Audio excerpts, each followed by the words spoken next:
உறவுகளுக்கு அன்பான வணக்கங்கள்.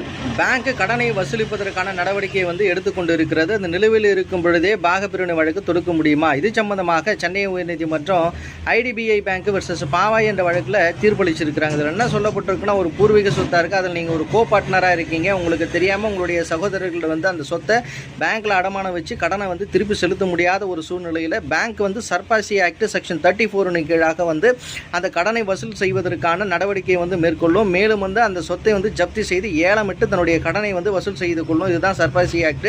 இந்த நடவடிக்கை நிலுவையில் இருக்கும் பொழுதே நீங்கள் அந்த பூர்வீக சொத்தினுடைய கோ பார்ட்னராக இருந்தால் நீங்கள் நீதிமன்றத்தை அணுகி, நானும் அந்த பூர்வீக சொத்தில் ஒரு கோ பார்ட்னராக இருக்கேன், எனக்கும் அதில் பங்கு இருக்கு, என்னுடைய பாகத்தை பிரித்து தர வேண்டும் என்று சொல்லி நீங்கள் நீதிமன்றத்தில் வழக்கு தொடுக்கலாமா என்றால் இந்த தீர்ப்பில் என்ன சொல்லியிருக்குன்னா, வழக்கு தொடுக்கலாம் என்று சொல்லப்பட்டிருக்கு. மேலும் அந்த சர்பாசி ஆக்ட் நடவடிக்கையை நிற்பாட்ட முடியுமா என்றால் நிற்பாட்ட முடியும் என்று சொல்லப்பட்டிருக்கிறது.